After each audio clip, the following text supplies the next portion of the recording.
College में तो student politics में था और उसके बाद पुलिस वालों ने ही बना दिया ये बिना मतलब के अलग अलग केसों में इन्वॉल्व करके।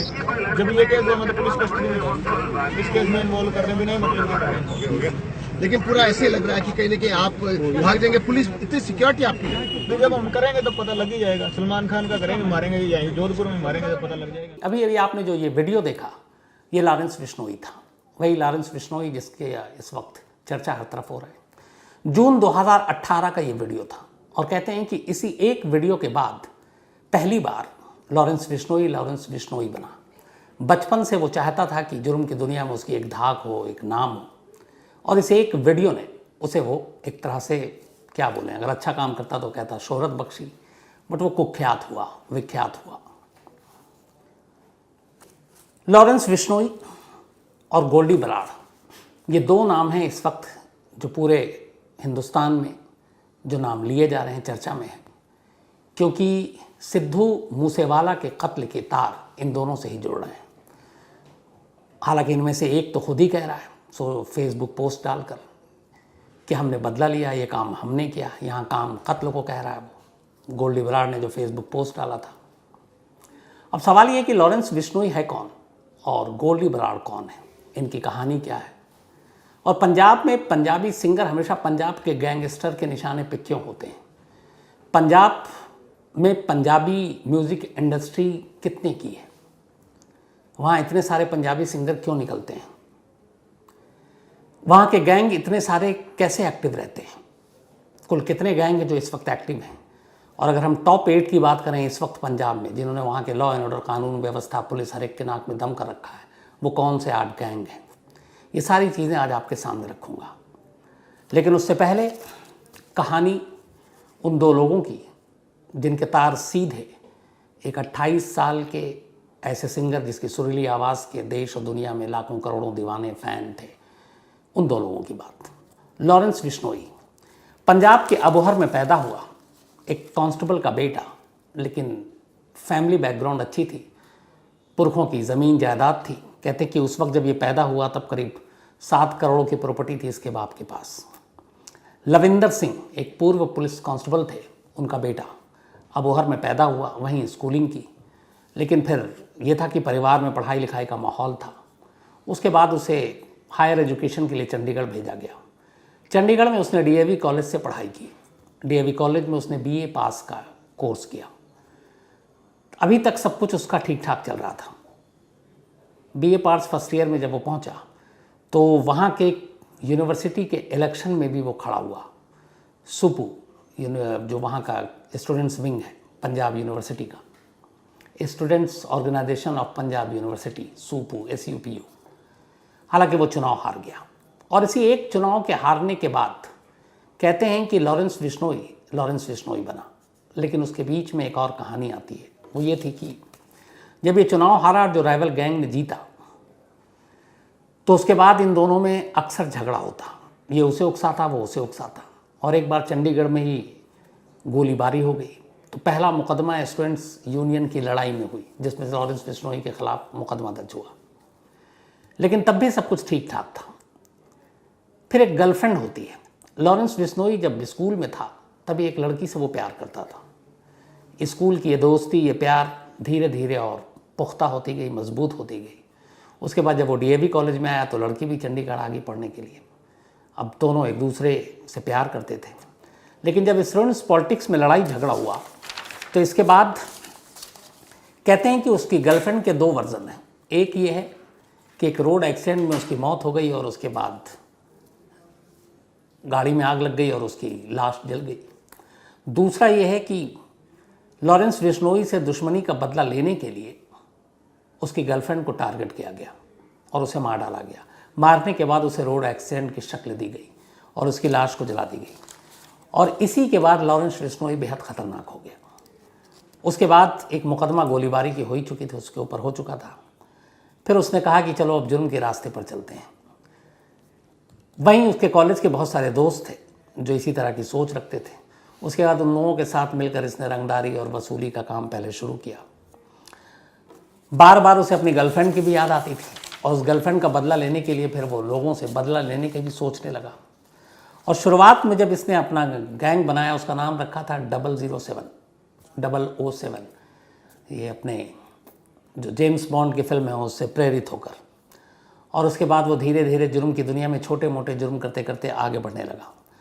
लेकिन अब गैंग चलाने के लिए लोगों की ज़रूरत थी। कहते हैं कि इसने अपने गैंग में पढ़े लिखे सबसे ज़्यादा स्टूडेंट्स लोगों को ही सबसे पहले मौका दिया, और उन लोगों को जिनके थोड़े से सोच विचार अलग थे। उसके बाद धीरे धीरे गैंग इसका बढ़ता गया। इसने पंजाब में छोटे मोटे कई वारदातों को अंजाम दिया। लेकिन ये जो बड़ा हुआ, एक बड़ा नाम बना, वो बना राजस्थान के जोधपुर से। जोधपुर के 2 बिजनेसमैन को इसने धमकी दी वसूली उगाही के लिए, और उसके बाद वो वहाँ गया भी। इत्तेफाक से वो बिजनेसमैन डरा नहीं। उसके बाद उसने पुलिस को इन्फॉर्म कर दिया और ये गिरफ्तार हो गया। गिरफ्तार होने के बाद पुलिस हिरासत से ये भागा भी, लेकिन फिर गिरफ्तार हो गया। और उसके बाद एक अजीब इत्तेफाक है कि हमारे यहाँ जो क्रिमिनल होते हैं वो सब कुछ करने के बाद जेल जाते हैं। लॉरेंस बिश्नोई तब बना जब वो पकड़ा गया और जेल गया। जेल जाने से पहले वो एक आम क्रिमिनल था, बहुत बड़ा नाम उसका नहीं था। लेकिन जेल जाने के बाद उसने जेल से ही अपने गैंग को ऑपरेट करना शुरू किया। सोशल मीडिया का शौक था। एक कांग्रेसी लीडर का उसने कत्ल किया था पंजाब में। बाकायदा सोशल मीडिया पे उस कत्ल की जिम्मेदारी भी खुद ली, और सोशल मीडिया पे अपने कारनामों को बढ़ा चढ़ा कर वो पेश करता, ताकि लोगों के बीच में उसकी दहशत हो, खौफ हो, उसका रेट बढ़े, और धीरे धीरे वो क्राइम करता गया। कहते हैं जोधपुर जेल में जब वो था तब एक राजस्थान का गैंगस्टर आनंद पाल, जिसकी कहानी मैंने आपको सुनाई है, वो भी जेल में बंद। जोधपुर के बाद कुछ वक्त के लिए लॉरेंस बिश्नोई को अजमेर जेल में शिफ्ट किया गया था, और अजमेर जेल में उस वक्त जो आनंद पाल वो भी बंद था, और वहीं उसकी दोस्ती हुई। उसी जेल में रहते हुए आनंद पाल के 2 दुश्मनों को भी सुपारी लेकर लॉरेंस बिश्नोई के लोगों ने मारा, और तब ये ऐलान किया था कि जो आनंद पाल का दुश्मन होगा वो मेरा दुश्मन होगा। और इसके बाद आनंद पाल से उसकी नज़दीकियाँ बढ़ी। तो एक पंजाब का गैंगस्टर एक राजस्थान के गैंगस्टर का दोस्त बना। बाद में आनंद पाल का इनकाउंटर में उसकी मौत हुई, ये आपको कहानी सुना चुका हूँ। तो अब धीरे धीरे राजस्थान तक उसका दबदबा बढ़ा। लेकिन फिर इसी बीच में जब वो भागा और उसके नाम आए, मीडिया में भी आए, पुलिस हिरासत से भागा, जून 2018, जो शुरुआत में आपको एक वीडियो दिखाया, उस जून 2018 में उसने सलमान खान को मारने की धमकी दी। और बाकायदा इस धमकी के लिए न सिर्फ उसने कैमरे पे बोला, बल्कि ये भी कहा कि वो बदला लेगा। अब वजह क्यों थी कि सलमान खान को वो मारेगा? सलमान खान के ऊपर काले हिरन के शिकार का केस चल रहा था जोधपुर में। वो पूरी कहानी भी आपको मैंने बताई थी। तो अब लॉरेंस बिश्नोई जाति से आता है। राजस्थान में बिश्नोई जाति जो है वो हिरन उनके लिए पूजनीय है। कोई इसका शिकार करे उन्हें बर्दाश्त नहीं। और सलमान खान के खिलाफ जो केस दर्ज हुआ था वो बिश्नोई जाति ने ही किया था। तो अब लॉरेंस धीरे धीरे क्राइम की दुनिया में था, और उसे पता था कि इंडिया में अपने एक ख़ास चीज़ है, जुर्म की दुनिया में आओ, थोड़ा नाम कमाओ, उसका धीरे से राजनीति में घुस जाओ। तो शायद उसका भी यही मकसद था। तो उसने कहा कि अगर सलमान खान को मार देते हैं तो बिश्नोई बिरादरी में एक बड़ा नाम होगा, और हो सकता है बिश्नोई समाज का मैं नेता बन जाऊँ। और इसीलिए उसने सलमान खान के मारने की बात की, और अपने एक ख़ास बंदे संपत नेहरा, उसको ये काम सौंपा। ये बात अभी तक किसी को पता नहीं थी, जून 2018 में लीक हुई, उससे पहले नहीं मालूम। अब क्या हुआ, संपत नेहरा को उसने काम सौंपा। संपत नेहरा मुंबई गया। उसने गैलेक्सी, जो सलमान खान का घर है, उसकी पूरी रैकी की, और रैकी करने के बाद काम उसको करना था। लेकिन इत्तेफाक से संपत नेहरा बेंगलोर में पकड़ा गया किसी और मामले में। जब वो पकड़ा गया तो उससे पूछताछ हुई। तब उसने पहली बार पुलिस को खुलासा किया, क्योंकि पुलिस के कुछ सबूत थे कि मुंबई भी गया। तो पूछा गया क्यों गए, गैलेक्सी के आसपास क्यों गए? तब उसने बताया कि मुझे सुपारी दी गई है सलमान खान को मारने की। किसने सुपारी दी? तो कहा गया कि लॉरेंस बिश्नोई ने। इसके बाद सलमान खान के कत्ल की सुपारी देने के लिए और धमकी देने के लिए लॉरेंस बिश्नोई के ऊपर एक अलग मुकदमा चला। और उसके बाद चूँकि वो पुलिस हिरासत से पहले ही भाग चुका था, उसको कड़े पहरे में फिर अदालत और जेल ले जाया जाता। और उसी पुलिस कस्टडी में उसने ये इंटरव्यू में साफ साफ कहा था कि अभी तो मैंने किया नहीं है, लेकिन मैं सलमान खान को मारूंगा। उसके बाद सलमान खान की सुरक्षा भी बढ़ा दी गई थी। सलमान खान के नाम की सुपारी निकालने की वजह से लॉरेंस बिश्नोई का नाम पूरे देश में सुर्खियों में आ गया था। उसके बाद अब उसके तार काला जठेड़ी और बाकी जो गैंगस्टर थे नॉर्थ इंडिया के, इन लोगों से जुड़ने शुरू हुए और धीरे धीरे वो एक बड़ा गैंगस्टर बनता गया। सुपारी लेकर कत्ल करना, लोगों को मारना, उगाही, वसूली, कहते हैं करोड़ों रुपए उसने कमाए। और कमाल ये है कि 2015 में वो पकड़ा गया था, जेल गया। 2015 से पहले लॉरेंस बिश्नोई को नाम ही नहीं था जब वो आज़ाद था। लेकिन जब वो जेल गया, चाहे वो जोधपुर जेल हो, अजमेर जेल हो, उसका दिल्ली पुलिस के स्पेशल सेल ने जब उसे पकड़ा, तब उसके बाद से वो तिहाड़ में है, जेल नंबर 8 में। लेकिन जेल में पिछले 7 साल से रहने के दौरान उसने जो अपना साम्राज्य कायम किया, उसने जो अपनी पूरी एक गैंग तैयार की, कहते हैं आज उसके गैंग में करीब 600 मेंबर हैं और इनमें से कहते हैं कि करीब 100 शूटर हैं। तो वो दूसरों को भी भाड़े पर अपने शूटर देता है कि जाओ तुम लोग काम करो। इसके गैंग में जो ज़्यादातर लोग हैं उनमें कई पुलिस वालों के भी बच्चे हैं या ऐसे नौजवानों, स्टूडेंट्स, इनको अपनी टीम में लेता है। पंजाब के ज़्यादातर यूनिवर्सिटी और कॉलेज के जो इलेक्शन होते हैं स्टूडेंट्स यूनियन के, कहते हैं उसमें भी इसका दखल है। बाकायदा उनको फंडिंग करता है, पैसे देता है और ऐसे लड़के जो थोड़े से जुर्म के रास्ते पर चलना चाहें उनको अपने गैंग में शामिल करता है, नौजवानों को अपने गैंग में शामिल करता है। और इन सब चीज़ों को करने के लिए बीच में उसे एक ये आया कि पंजाब की जो म्यूज़िक इंडस्ट्री है, पंजाबी गाने हैं, वो पूरे देश और दुनिया में बहुत मशहूर है और ख़ासतौर पर पंजाब के नौजवानों में, पंजाब के स्टूडेंट्स में, वो इन सारे सिंगर्स को अपना आइडियल मानते हैं, उनको मानते हैं, पूछते हैं। तो उसे लगा कि जिन्हें ये लोग मानते और पूछते हैं, अगर हम उन्हें ही धमकाएं, उन्हें ही मारें, तो फिर मैं भी इनका आइडियल हो जाऊँगा, उनसे बड़ा हो जाऊँगा कि आप देखो इसकी क्या धाक है। तो पंजाब के स्टूडेंट्स, पंजाब के नौजवानों को अपनी तरफ, अपने गैंग में शामिल करने के लिए, अपने आप को दिखाने के लिए कि देखो मैं क्या हूँ, उसने इन सिंगरों को धमकी देने का भी काम शुरू किया। सोशल मीडिया पे बाकायदा पोस्ट करके अपना बड़ा वो दिखाता कि देखो मैं कितना बड़ा हूँ। धीरे धीरे उसके बाद इसका गैंग बढ़ता गया। पंजाब से निकलकर राजस्थान तो था ही था, उसके बाद हरियाणा, फिर उत्तराखंड, फिर यूपी, इवन बिहार, ऐसे कई सारे इंसिडेंट हैं जो इसने किए। 3 दर्जन से ज़्यादा, मतलब 36 से ज़्यादा मुकदमे, जिसमें मर्डर, रॉबरी, हाईवे रॉबरी, डकैती, attempt to murder, kidnapping, ransom, ये सारे मामले उसके ऊपर दर्ज हैं। वो जेल में है 7 साल से, लेकिन उसका धंधा बदसूर चल रहा है और जेल के अंदर से वो सारी चीज़ें अपने मोबाइल पर अपने लोगों के ज़रिए करता है। लॉरेंस बिश्नोई और जो सिद्धू मूसेवाला, इनकी दुश्मनी की कहानी आपको बताई थी। उसकी सिर्फ एक वजह थी कि एक लॉरेंस बिश्नोई के ख़ास गुर्गे, जो अकाली नेता भी था, उसकी मौत हो गई थी, कत्ल हुआ था 2021 में। और उसके कत्ल में जब दिल्ली पुलिस ने जांच की तो नाम आया, एक शख्स दिल्ली में पकड़ा गया था कि जो सिद्धू मूसेवाले का मैनेजर है वो इस कत्ल में शामिल है। लेकिन उसके बाद वो पकड़ा जाता, उससे पहले ऑस्ट्रेलिया भाग गया। तो लॉरेंस बिश्नोई को ये शक था कि इसमें जो मूसेवाला है उसका हाथ है और उसने अपने मैनेजर को भगाया, और बस इसलिए कि उसके जानकार का कत्ल हुआ और उस कत्ल में सिद्धू मूसेवाला का मैनेजर शामिल है। तो कहीं ना कहीं सिद्धू मूसेवाला ने अपने मैनेजर की मदद की है। बस इस एक बात पर, इस एक शक पर उसने सिद्धू मूसेवाले को रास्ते से हटाने का फैसला किया। अब सवाल ये था कि वो जेल में है तो काम कौन करेगा।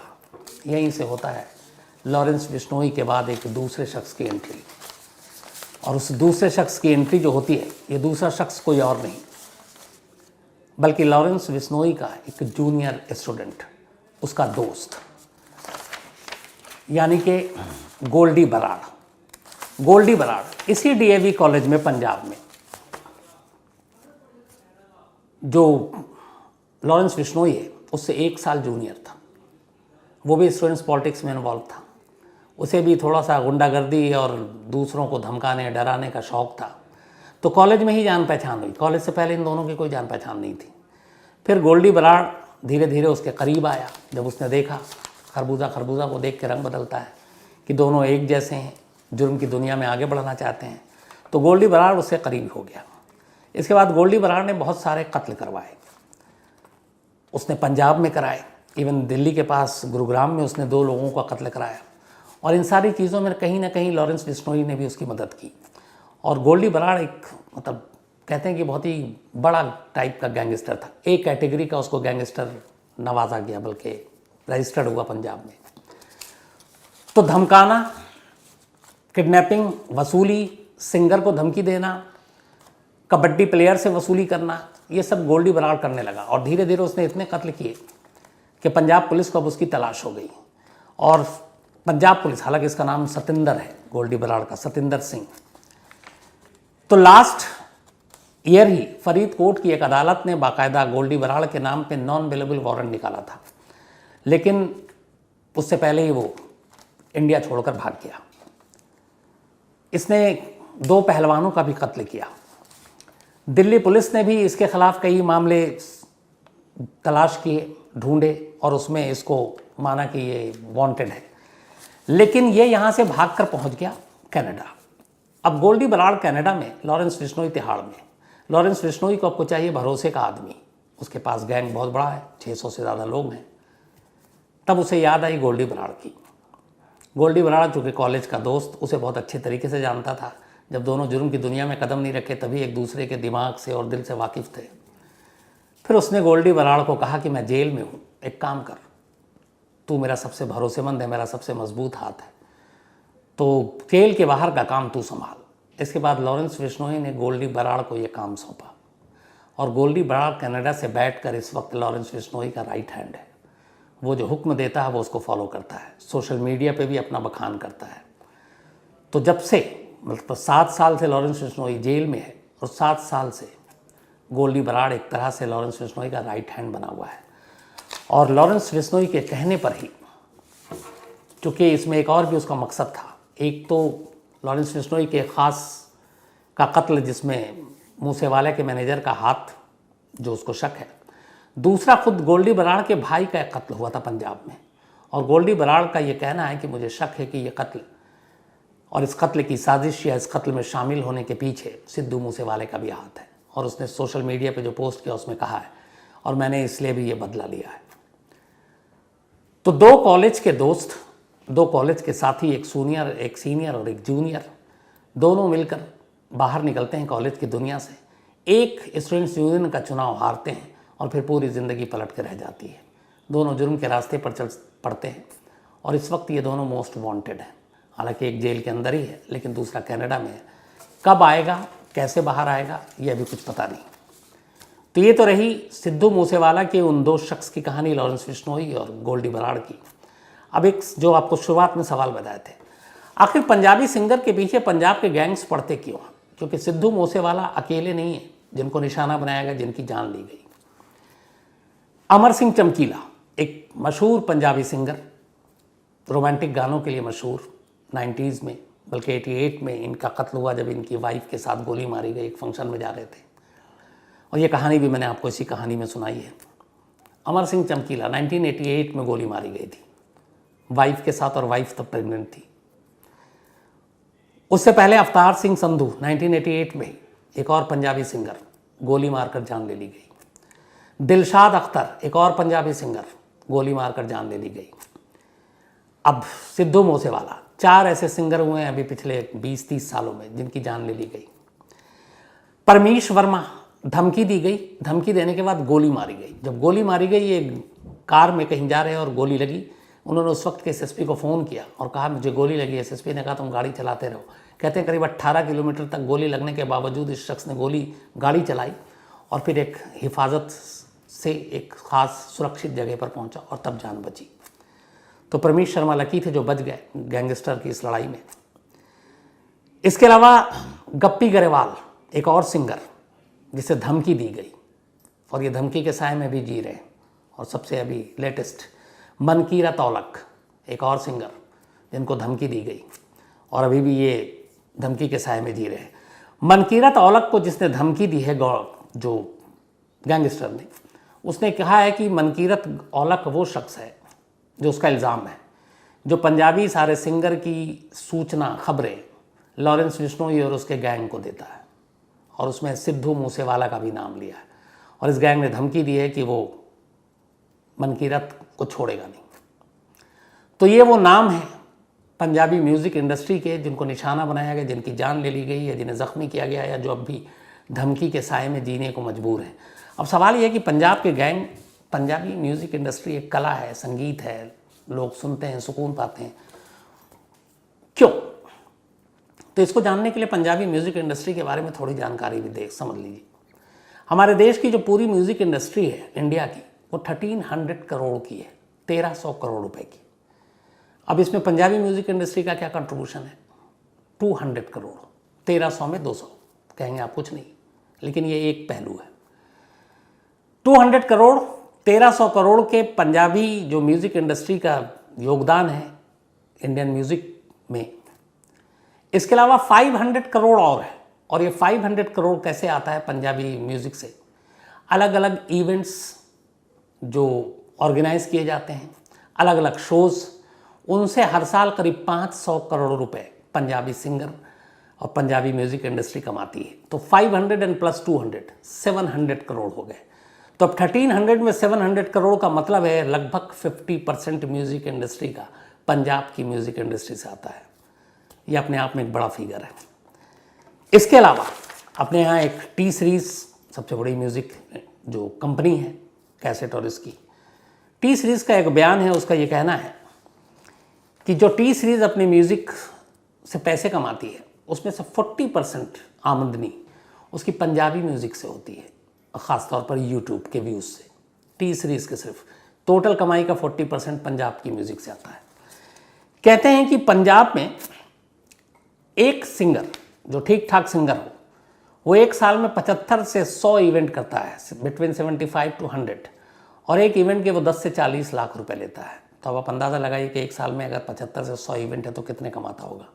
एक छोटा सिंगर भी जो बहुत बड़े पैमाने पर फेमस नहीं है, तो वो एक इवेंट के आराम से 50,000 रुपीज़ मिनिमम लेता है।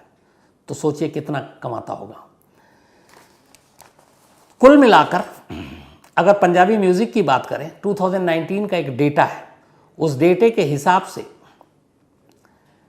पंजाबी म्यूज़िक इंडस्ट्री ने 2019 में 4000 न्यू सॉन्ग्स, 4000 नए गाने मार्केट में उतारे थे। सिर्फ 19 की बात कर रहा हूँ, और हर साल 10% ये बढ़ता ही जाता है।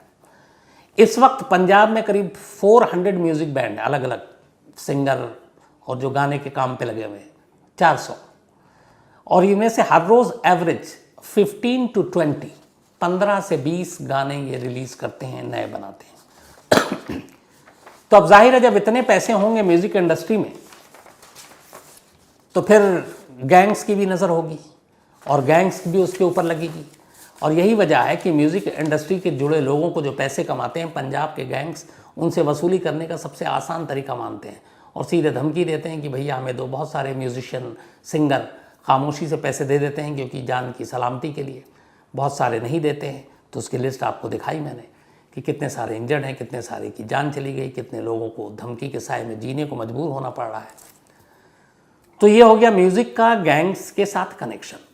अब सबसे बड़ा सवाल और उसका जवाब कि आखिर पंजाब में इस वक्त कौन कौन से गैंग्स हैं जो लॉ एंड ऑर्डर के लिए सरदर्द बने हुए हैं, जिनके ऊपर कंट्रोल नहीं है। तो कहते हैं कि पंजाब में इस वक्त करीब 70 गैंग्स हैं जो एक्टिव हैं, 70, और इन 70 गैंग्स से करीब 500 लोग जुड़े हुए हैं, 500। लॉरेंस बिश्नोई का जो मैंने कहा था 600, वो पंजाब नहीं बल्कि बाकी स्टेट उसका, चूँकि हरियाणा, आपके राजस्थान, हिमाचल भी, उत्तराखंड भी, यूपी भी, तो इन सारे जगहों पे है। लेकिन अकेले पंजाब में 70 गैंग्स हैं जिसमें से 500 इसके मेंबर हैं। लेकिन एक अजीब और इसमें डेटा है कि इन 500 मेंबर्स में से, बल्कि पंजाब के डीजीपी का कहना है, तो रिकॉर्ड पे है ये, करीब 300 जेल में है, बाकी बच्चे बाहर 200, फिर भी गैंग वॉर चल रहा है। पंजाब शायद देश का इकलौता ऐसा स्टेट है जिसके जितने भी वहाँ पे गैंग हैं उनमें से ज़्यादातर गैंग के जो लीडर हैं, सरगना हैं और मेंबर हैं, वो जेल में हैं। लेकिन उसके बावजूद उनका गैंग चल रहा है। ये अपने आप में चौंकाने वाली बात है। उसकी वजह ये है कि फिर पंजाब के जेलों में उनको वो सहूलियत दी जा रही है जिसकी वजह से वो बैठे बैठे एक फ़ोन घुमाते हैं और घुमाने के बाद जिससे भी चाहे जो भी धमकी, वसूली, किसी के नाम की सुपारी, सब निकाल देते हैं, जैसे लॉरेंस बिश्नोई ने किया। तो 70 एक्टिव गैंग, 500 मेंबर, 300 जेल में, 200 बाहर, फिर भी काम चल रहा है। अब इन 70 में से भी जो टॉप 8 है, 8 सबसे खूंखार गैंग, वो कौन से हैं वो आपको बताता हूँ। इनमें से एक है लॉरेंस बिश्नोई गैंग, जिसके बारे में मैंने आपको अभी अभी बताया, उसकी पूरी कहानी बताई। और लॉरेंस बिश्नोई गैंग का ही पार्ट है गोल्डी बराड़। तो एक लॉरेंस बिश्नोई गैंग, जो अगर सारे राज्यों को मिला लें तो शायद इस वक्त सबसे खूंखार गैंग है, हालांकि खुद जेल में है, लेकिन गैंग काम कर रहा है। दूसरा, जग्गू भगवानपुरिया गैंग। अमृतसर और गुरदासपुर में ख़ास तौर पर इसका रौब है, इसका असर है, और ये गैंग इस वक्त यहाँ पे सबसे ज़्यादा एक्टिव है। किडनैपिंग, वसूली, हाईवे रॉबरी, डकैती इस गैंग का ख़ास पेशा है। हालांकि इस गैंग का जो चीफ है जग्गू भगवानपुरिया, ये 2015 में पुलिस के हाथों पकड़ा गया। भाई जेल में है, 15 से मतलब हो गए 7 साल, लेकिन गैंग काम कर रहा है, पूरी तरह से एक्टिव है। और भगवानपुरिया के नाम पे वैसे ही वसूली हो रही है, धमकाया जा रहा है। और कहते ये हैं कि इस गैंग की दोस्ती जो है सुखा कहलों के गैंग से भी दोस्ती थी। सुखा कहलो भी अब नहीं है, लेकिन उसके गैंग उसका भी एक्टिव है, और उसके साथ जय भगवानपुरिया गैंग की नज़दीकी है। तो पहला लॉरेंस बिश्नोई, दूसरा जग्गू भगवानपुरिया गैंग पंजाब में जो एक्टिव मोस्ट। तीसरा गोंडर एंड ब्रदर, ये पंजाब के सबसे खतरनाक गैंगस्टर में से एक है। विक्की गोंडर, आपने नाम भी सुना होगा, अभी याद आ जाएगा, मैं बताता हूँ कैसे। ये वही विक्की गोंडर है जिसकी दुश्मनी सुक्खू कहलवां से थी, और जिसको पुलिस कस्टडी में जब वो कोर्ट से जेल वापस लाया जा रहा था, विक्की गोंडर के लोगों ने घेर कर मारा था, और मारने के बाद उसकी लाश के इर्द गिर्द नाच रहे थे, और पुलिस डर कर अपनी जान बचाकर भाग रही थी। तो पंजाब के कहते हैं कि एक नामचीन गैंगस्टर में से एक विक्की गोंडर, और इसी गैंग ने ये जो मनकीरत औलख है सिंगर, इनको धमकी दी है जान से मारने की, और इस वक्त मनकीरत औलख सुरक्षा में। तो ये हो गया 3। चौथा, देवेंद्र बम्बिहा गैंग। ये अपने आप में एक ज़माने में एक कुख्यात गैंग हुआ करता था, अब भी है। हालांकि 2016 में देवेंद्र बम्बिहा इस गैंग का जो सरगना था, वो एक एनकाउंटर में मारा गया, पुलिस एनकाउंटर में। लेकिन इसका गैंग उसके बावजूद कायम रहा देवेंद्र बम्बिहा के नाम पर। और इसी देवेंद्र बम्बिहा गैंग के साथ लॉरेंस बिश्नोई को शक है कि सिद्धू मूसेवाला की नज़दीकी थी। और इसकी एक वजह और भी है, सिद्धू मूसेवाला ने एक गाना गाया था जो बम्बिहा टाइटल था। तो लॉरेंस बिश्नोई को लगता था कि उसका जो सबसे बड़ा दुश्मन गैंग है देवेंद्र गैंग, उसके साथ सिद्धू मूसेवाला के करीबी है, तो यहाँ से भी उन दोनों के बीच में एक दुश्मनी की दीवार थी। देवेंद्र बम्बिहा के अलावा सुक्खा कहलो गैंग, ये वो सुक्खा कहलो गैंग जिसकी कहानी भी मैंने आपको क्राइम तक में सुनाई। शायद पंजाब का पहला ऐसा गैंगस्टर जिसके सोशल मीडिया पर लाखों फॉलोअर्स थे। ये वो गैंगस्टर था जिसने पंजाब में गैंग्स को सोशल मीडिया के प्लेटफॉर्म का कैसे इस्तेमाल होता है ये बताया। जेल में हो, जेल के बाहर हो, क्राइम कर रहा हो, मर्डर कर रहा हो, किसी को पीट रहा हो, हर तस्वीर, हर वीडियो को उतारता और सोशल मीडिया पर डालता, और अपने आप को नामचीन शूटर भी बताता, शार्प शूटर। और बेहद कम वक्त में सुक्खा कहलवां, जिसका एक सपना था कभी कि अमेरिका जाना है या कनाडा जाना है, वो जा नहीं पाया और एक गैंगस्टर बन गया। और देखते ही देखते इसके नाम की तूती बोलने लगी। लेकिन जिस तेज़ी से उठा और इसने इतने दुश्मन पाल लिए थे कि विक्की गोंडर के कभी विक्की गोंडर इसी का साथी हुआ करता था, दोस्त था, लेकिन एक कत्ल की वजह से दोनों के बीच में दुश्मनी हो गई। और उसी विक्की गोंडर ने फिर जब ये जेल में था और कोर्ट से जब इसे जेल वापस लाया जा रहा था, तो एक जगह पे पहले से ही शायद मुखबिरी हो गई, उसमें पंजाब पुलिस के ऊपर भी उंगली उठी। क्योंकि जब उन लोगों ने मारा तो पंजाब पुलिस के लोग गाड़ी छोड़कर साइड हो गए थे और उन्हें मौका दिया कि तुम्हें जो करना है करो। उसके बाद इन लोगों ने पता नहीं कितने मिनट तक अंधाधुंध गोलियां चलाई। जैसे सिद्धू मूसेवाला को करीब 30 से 24 गोलियां लगी, 30 फायरिंग में से 24 गोलियां सिद्धू को लगी। तो वहाँ भी लगभग छलनी कर दी थी सुक्खे कहलवां को मारकर। और उसके बाद सुक्खे कहलवां गैंग, बेशक सुक्खे कहलवां की जान चली गई, लेकिन गैंग एक्टिव रहा। कहलवा गांव और उसके आसपास आज भी सुक्खा के नाम पर लोग वैसे ही डरते हैं। और आज भी सुक्खा कहलवां के नाम पर जो उसका पसंदीदा सोशल मीडिया पे जिस तरीके से उसने अपने आप को प्रमोट किया, एक पेज आज भी उसका आप खोल कर देखेंगे सुक्खा कहलवां। बल्कि आज मैंने आप कहानी सुनाने से पहले शाम को ही मैंने सर्च किया तो करीब 1-2 घंटा पहले आखिरी अपडेटेड एक पोस्ट था सुक्खा कहलवां के गैंग की तरफ से।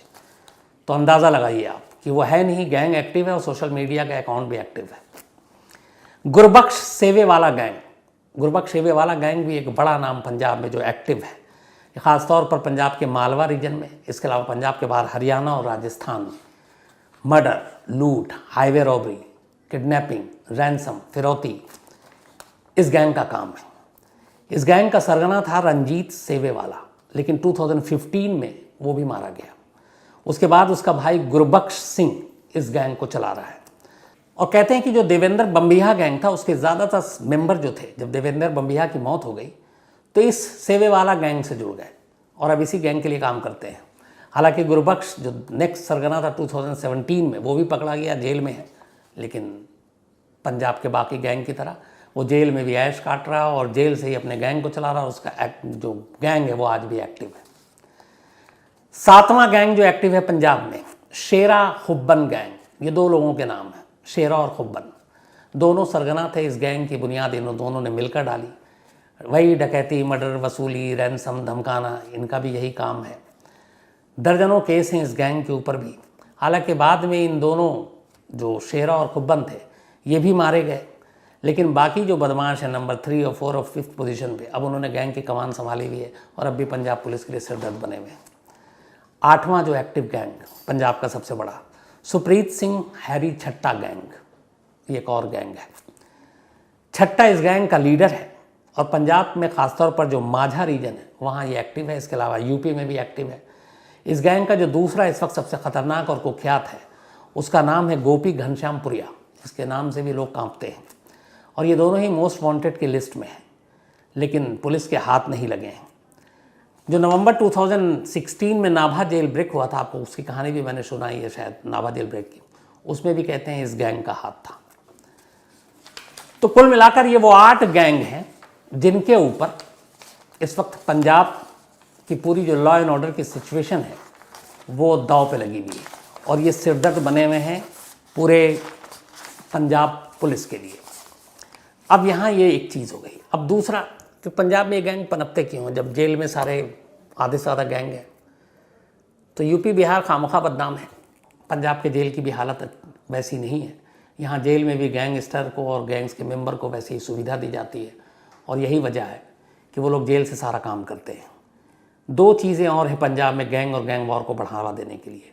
एक, हथियारों का शौक, हथियार रखना।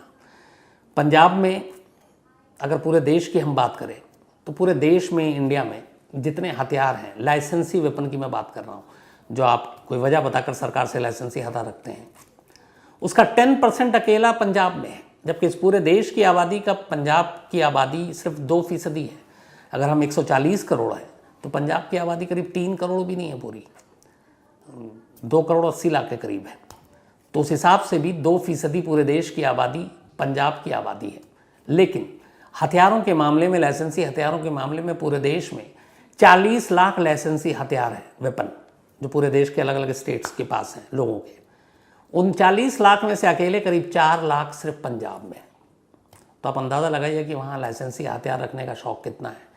ये तो लाइसेंसी हो गया, और इलीगल, अवैध, गैर लाइसेंसी, उन हथियारों की कोई गिनती नहीं है, क्योंकि क्रिमिनल जो है वो लाइसेंसी हथियार से क्राइम नहीं करते। एक वजह हथियार, दूसरा ड्रग्स। पंजाब में करीब 9 लाख लोग ड्रग्स लेते हैं। करीब 3.5 लाख लोग कहा जाता, जो एक डेटा है लेटेस्ट NCRB का, वो ड्रग एडिक्ट हैं। नशे का कारोबार भी वहाँ खूब होता है, बॉर्डर लगा हुआ पाकिस्तान से। ख़ास तौर पर सबसे ज़्यादा नौजवान वहाँ ड्रग एडिक्ट्स हैं और ड्रग्स लेते हैं। तो ड्रग्स जब वो लेते हैं और आदी हो जाते हैं तो फिर ऐसे लोगों पर गैंगस्टर की भी और अलग अलग गैंग्स की भी नज़र होती है। फिर ड्रग्स के बहाने वो उसे अपने गैंग्स में खींचते हैं, और जब नशे की लत लगती है और नशा नहीं मिलता तो ऐसी सूरत में वो कुछ भी करने को तैयार हो जाते हैं। तो हथियार और नशा, ये वो 2 और चीज़ें हैं जिसकी वजह से पंजाब में गैंग और गैंग वॉर बढ़ रहा है। तो ये एक पूरी तस्वीर थी, लगा कि सिद्धू मूसेवाला के ज़रिए आपको पंजाब में आखिर क्यों ऐसा होता है वो सामने रखने की। पता नहीं मैं कितना काम